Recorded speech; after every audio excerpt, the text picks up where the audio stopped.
Hi welcome to max TV. Modelling చాలా మందికి model అవ్వాలనే డ్రీమ్ ఉంటుంది, కానీ ఏం చేయాలో ఎవరిని అప్రోచ్ అవ్వాలో తెలియదు. తెలిసినా కూడా కొందరికి ఇన్ఫీరియారిటీ ఫీలింగ్ ఉంటుంది. స్కిన్ బాగాలేదు, హెయిర్ బాగాలేదు, లేదా నేను షార్ట్గా ఉన్నా, లావుగా ఉన్నా, ఇలాంటి ఫీలింగ్స్తో వాళ్ళ డ్రీమ్గానే ఉండిపోతుంది. సో ఇలాంటి విషయాలన్నిటి గురించి ఈరోజు నేను మీకు తెలియజేసే ప్రయత్నం చేస్తాను. సో ఈరోజు మన స్టూడియోలో ఉన్న guest fashion guru, fashion director Vamshipalli గారు. నమస్తే sir. Hi sir, how are you? All fine, fantastic. మీరు? బాగున్నాను సార్. సార్, ఇప్పుడు హైదరాబాద్లో విచిత్ర వేషధారణతో మేము కూడా మోడల్స్ అని ఇప్పుడు మనం సోషల్ మీడియా యాప్స్లో చూస్తుంటే కనిపిస్తున్నారు. మరి వీళ్ళు కూడా మీ వాళ్ళేనా?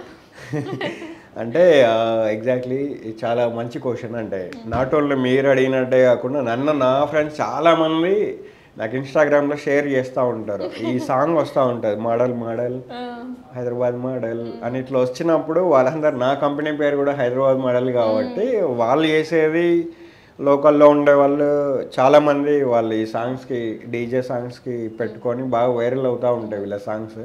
మీరు అన్నట్టు వాళ్ళు కూడా హెయిర్ స్టైల్, డ్రెస్సింగ్ స్టైల్ కొంచెం కామన్ పీపుల్ కంటే కంప్లీట్ డిఫరెంట్ వేలో ఉంటాయి, కంప్లీట్ కాంట్రాస్ట్ ఉంటుంది.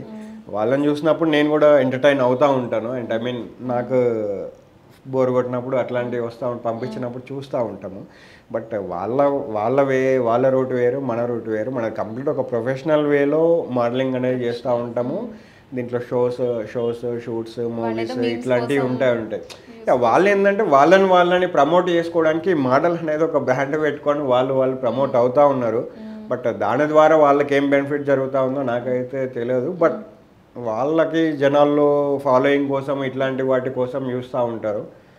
వాళ్ళ అటెన్షన్ గ్రాబ్ చేయడానికి అలా చేస్తూ ఉంటారు. బట్ మనకి వాళ్ళకేం సంబంధం లేదు. అండ్ నేను వాళ్ళని అపోజ్ చేయను, వాళ్ళని నెగటివ్గా ఇవ్వడాను, పాజిటివ్గా ఇవ్వడాను. మనం చేసే కెరీర్ వేరు, వాళ్ళ కెరీర్ వేరు అన్నట్టు. సో వాళ్ళు చేసుకొని ఎవరి ఏమంటారు టాలెంట్ వాళ్ళది, ఎవరి ఇంటెలిజెన్స్ వాళ్ళది. అది వాళ్ళ టాలెంట్, వాళ్ళు ప్రమోట్ చేసుకోవడానికి ఆ రూట్ని ఎంచుకున్నారు. ఏ రకంగా ఉన్నా, మనం ఎంత నవ్వుకున్నా లేకపోతే వాళ్ళ మీద ఎన్ని కామెంట్స్ చేసినా వాళ్ళ వేలో వాళ్ళు మనల్ని ఎంటర్టైన్ చేస్తూనే ఉంటారు. అంటే వాళ్ళ డైలాగ్స్ చెప్పడం గాను, లేకపోతే డ్యాన్స్ చేయడం గాను. ఒక్కొక్కసారి చూసినప్పుడు మనం కూడా రిలాక్స్ అవుతూ ఉంటాం. అంటే స్ట్రెస్లో ఉన్నప్పుడు వాళ్ళని చూసినప్పుడు కొంచెం హ్యాపీ ఫీలింగ్ అయితే ఉంటుంది, నవ్వుకుంటాం, వాళ్ళ కామెంట్లు ఇస్తూ ఉంటాయి. బట్ వాళ్ళకి మనకి సంబంధం లేదు, మనకి కంప్లీట్ ప్రొఫెషనల్ వేలో మోడలింగ్ చేస్తూ ఉంటాము. ఆ షూట్స్ కానీ, యాడ్స్ కానీ అలాంటివి జరుగుతూ ఉంటాయి.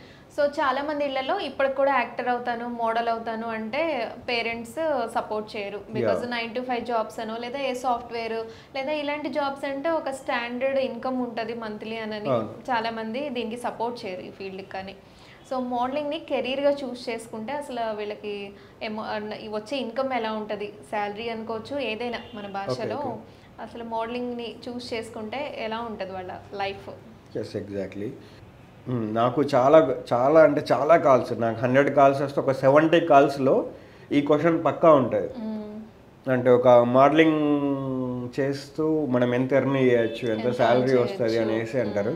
ప్రపంచంలో ఎక్కడ కూడా జాబ్లు ఉండవు మోడలింగ్లో. దీంట్లో శాలరీస్ అనేటివి ఎక్కడ లేవు ఇంతవరకు. ఎందుకంటే క్వశ్చన్కి ఇంత క్లారిటీగా ఆన్సర్ చెప్తా ఉన్నా అంటే, ఓన్లీ ఇక్కడ అసైన్మెంట్స్ ఉంటాయి. మనకి ఏ రోజు షూట్ ఉంటుందో ఆ రోజు మాత్రమే మనకు డబ్బులు ఇచ్చి మనని పెట్టుకుంటారు షూట్లో. ఏ రోజుకి ఆ రోజుకే షూట్లో ఆ రోజుకి ఆ రోజే పేమెంట్ ఇస్తారు. అంతే తప్ప దీంట్లో నెల రోజులు నిన్ను 8 o'clock వచ్చి ఈవినింగ్ 6 o'clock వెళ్ళిపోవాలి అనేది రూల్ ఎక్కడ లేదు ప్రపంచంలో, ఎక్కడ లేదు. మనకి ఏ రోజైతే షూట్ ఉందో ఆ రోజే పేమెంట్ ఉంటుంది. అది డిపెండ్స్ ఆన్ మోడల్కి ఉన్న డిమాండ్ని బట్టి, అక్కడికి ఉన్న పాపులారిటీని బట్టి, అతనికి ఉన్న ఫేమస్నెస్ని బట్టి మనం ఎంత అనేది మనం మార్కెట్లో మనం డిజైన్ చేసుకోవాలి. మన బడ్జెట్ ఎంత ఉంది అని. ఇక్కడ శాలరీ అనేది ఏమి ఉండదు, ఆ పర్ డే రెమ్యునరేషన్ అనేది మాత్రమే ఉంటుంది. సో ఆ పర్ డే పేమెంట్ అనేది మనము స్టార్టింగ్లో ఉన్నప్పుడు, ఫ్రెషర్ మోడల్గా ఉన్నప్పుడు ఒక రకంగా ఉంటుంది. అండ్ మిడిల్లో ఉన్నప్పుడు, అంటే ఏదో డెవలప్ అవుతున్న స్టేజ్లో ఒక రకంగా ఉంటుంది. సూపర్ మోడల్ అయిన తర్వాత వాళ్ళకి డిఫరెంట్గా పేమెంట్స్ అనేది ఉంటుంది. ఇక్కడ స్టార్టింగ్లో వచ్చేసి మనకి పేమెంట్స్ 5,000 పర్ డే నుండి 2,000, కొంతమందికి 3,000 నుండి, కొంతమందికి 25,000, కొంతమందికి 1 lakh కూడా, సూపర్ మోడల్స్కి పర్ డేకి 1 lakh కూడా ఇచ్చే వాళ్ళు ఉన్నారు.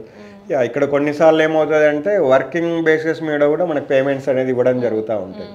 2 అవర్స్కి ఒక 5,000 అని, లేకపోతే 1 అవర్కి 1,000 అని, 8 అవర్స్ వర్క్ చేస్తే 8,000 అని, ఈ బేసెస్ కూడా ఉంటుంది. అది కొన్ని సిచ్యువేషన్స్లలోనే అప్లికేబుల్ అవుతుంది.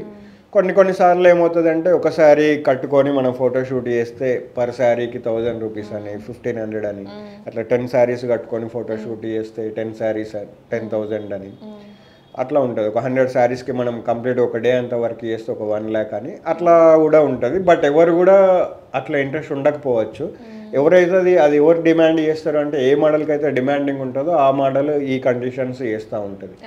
అలా కాదు అన్నప్పుడు ఆ మోడల్ని ఇప్పుడు మనం ఏజెన్సీతో టైఅప్ అయి ఉంటారు కాబట్టి మనం మాట్లాడినప్పుడు వాళ్ళు తక్కువలో వస్తారన్నట్టు. ఎందుకంటే వాళ్ళకి ఈ ఒక్క షూట్ కాకుండా రెగ్యులర్గా ఇయర్ అంత కంటిన్యూగా వాళ్ళతో షూట్ చేస్తూ వర్క్స్ ఇస్తూ ఉంటాం కాబట్టి మన హ్యాండ్లో ఉంటారు కాబట్టి మన బడ్జెట్లో డిస్కౌంట్ ప్రైస్లో వాళ్ళు రావచ్చు అన్నట్టు. బట్ డైరెక్ట్ అప్రోచ్ అయినప్పుడు మోడల్స్ని క్లయింట్స్ డైరెక్ట్ అప్రోచ్ అవుతే వాళ్ళు హై ప్రైస్ అనేది రైజ్ చేస్తూ ఉంటారు. ఎందుకంటే మళ్ళీ వాళ్ళతో వర్క్ చేస్తామో చేయము, వచ్చినప్పుడే ఛాన్స్ యూజ్ చేసుకోవాలి అనేసి అనుకుంటారు.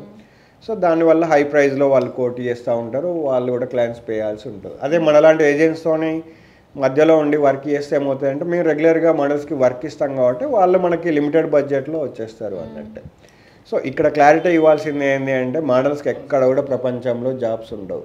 సో మీ ద్వారా చాలా మంది తెలియని వాళ్ళకి ఇన్ఫర్మేషన్ అందిందని మేము కోరుకుంటున్నాం sir. Thank you so much sir. Thank you so much for inviting me max TV Telugu. Thank you. So చూసారు కదా, మీకు సార్ ద్వారా చాలా ఇన్ఫర్మేషన్ మీకు తెలిసిందని నేను కోరుకుంటున్నాము. సో ఇలాంటి వీడియోస్ కోసం చూస్తూనే ఉండండి మ్యాక్స్ టీవీ.